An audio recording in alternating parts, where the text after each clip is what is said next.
Hey everyone, in today's video we're going to be reading Captain Underpants and the Attack of the Talking Toilets, the second epic novel by Dave Pilkey.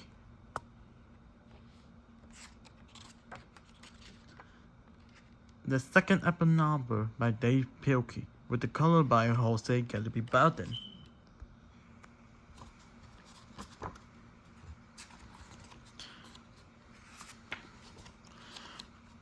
Hello. Before you read this book, there's some things you should know. So here and I create this info paper to fill you in on the details. The top secret truth about Captain Underpants by George Beard and Harold Hutchins.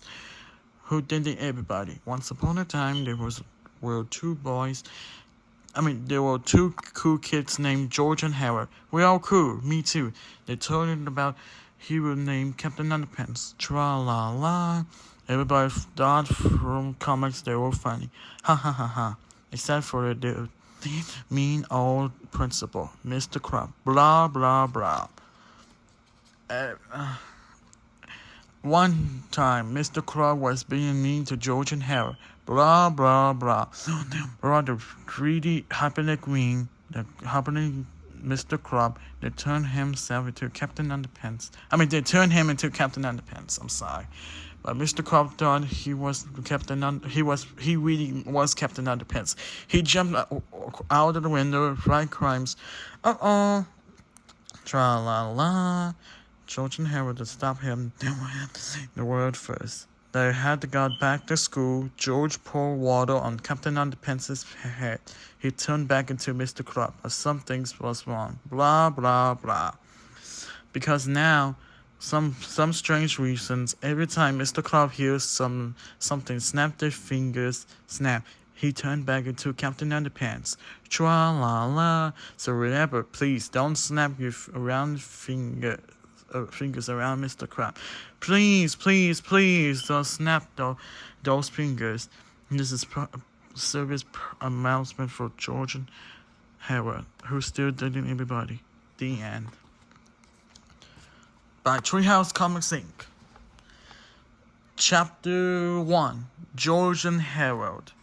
This is George Beard and Harold Hutchins. George is the kid on the left with the tie and flat top. Harold is the one on the right with the t-shirt and the bad haircut. Remember that now. Depending on who you ask, you'll probably hear a lot of different things about George and Harold. Their teacher, Miss Weber, might days that George and Harold was disappear and behavioral challenge. Their gym teacher, Mr. Meaner, might add there was serious need a major adjustment. The principal, Mr. Crumb, will probably have a few more choice words to include like sneakily and criminally mischiefs, and I will get those boys if it's the last thing I will. You got the idea.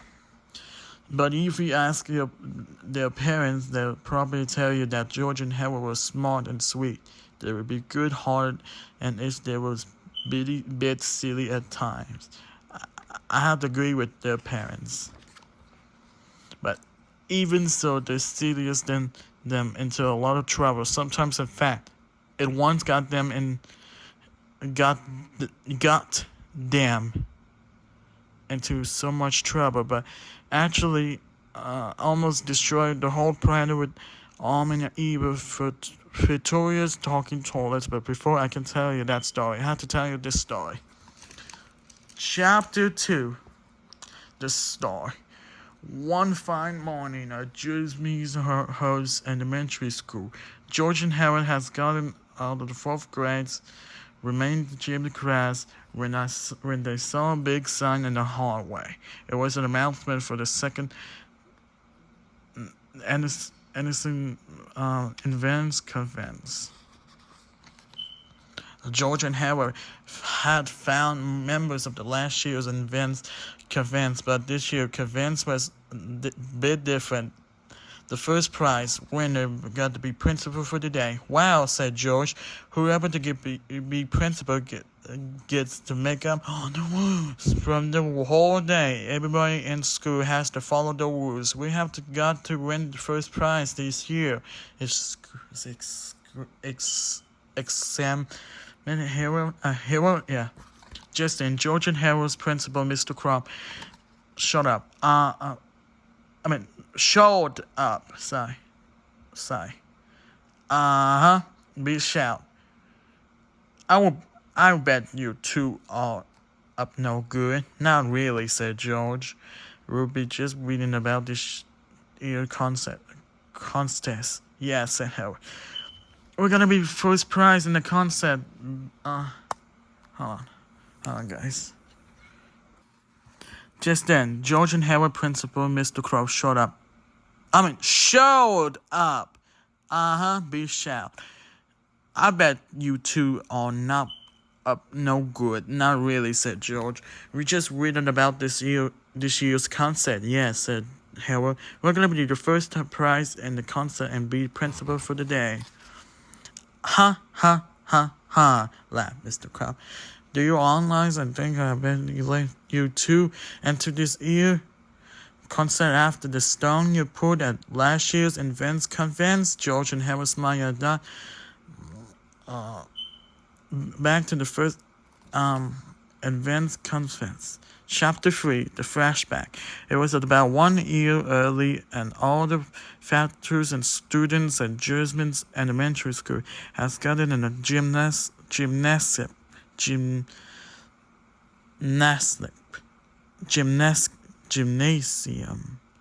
for the one who will later be known as the sticky chair insane. George and Harold step out to the microphone.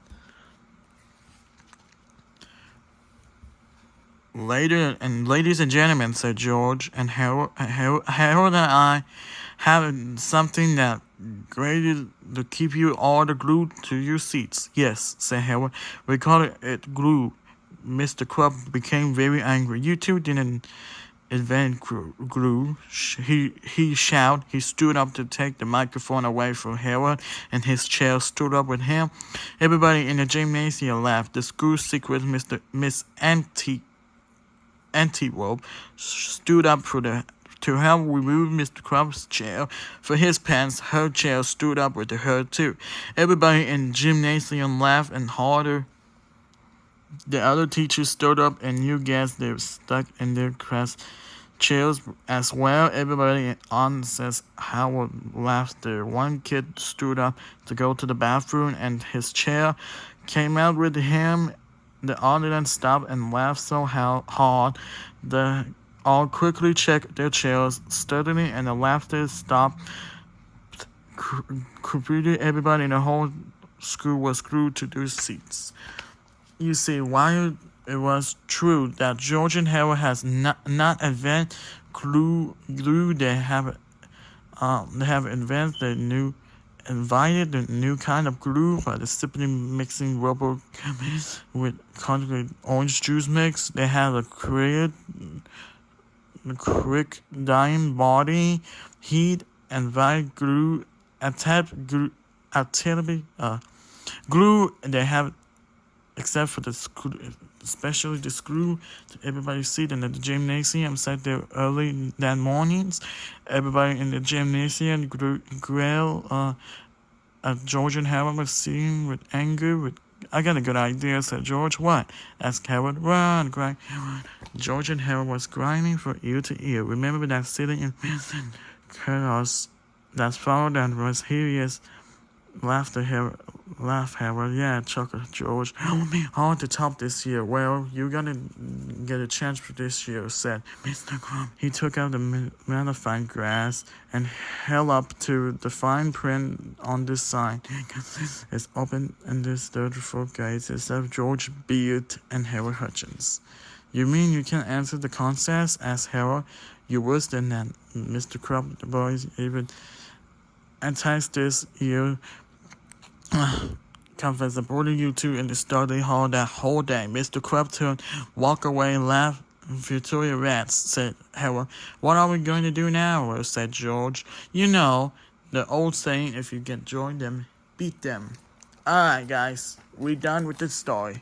Chapter 4, we're going to do it again. Alright, now we're so much fun today about Captain Underpants. So, and the attack of the talking toilets. Yeah, we're going to do it in part 2. So thanks again for watching. Please like and subscribe. Bye-bye.